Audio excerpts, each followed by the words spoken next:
Un o'r ymyned dwi'n cael bendith ohono fo ydy hon. Ofer i mi weld y ddiar yn egino ei hegin grawn. Ofer i mi weld yr heilwen fawr yn estyn ei ffrynhawn. Mae Pater Celyn yn bersonoliaeth lliwgar am ryddawn eang i orwelion. A mae'n gwybod lot am bob math o bethau. Ond mae'n dweud, mae'r cyfan heb Iesu Grist yn wag. Mae'n licio cwmni. Ofer i mi cael cwmpeini hyfryd llawen addas gwyw. Mae wrth i bod efo pobl ifanc.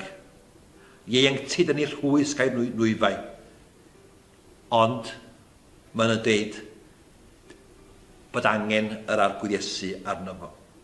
Ond os wyneb hardd fy Iesu sydd yn well na goler dydd, y cwmwl didew i gerdded ar dywynau ar fenaid prydd.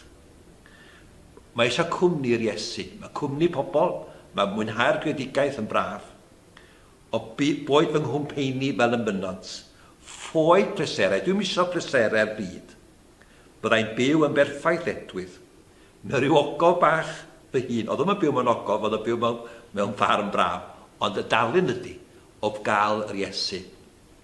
Ymwel arglwydd a Phererin, a mae hwnna'n thema bwysig iawn iddo fo fel Phererin, sy'n teithio tua'r dre. Dwi wedi blino ar y ddaear yma. Dwi'n brefu, dwi'n hiraethu am y nef. Tyred heilwen glir disgleiria, ni saif cwmwl lle both ras.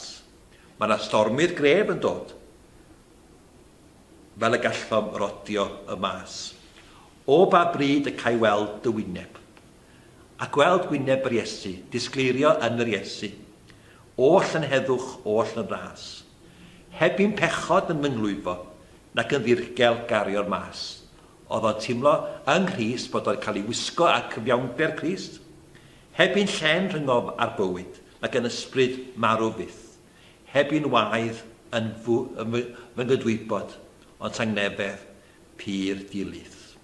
Braf cael weld y tir dymuno. Oedd o'n byw mewn ardal braf, allan yn ddyfru, ond oedd o'n gweld y nefoedd yn dir dra dymuno.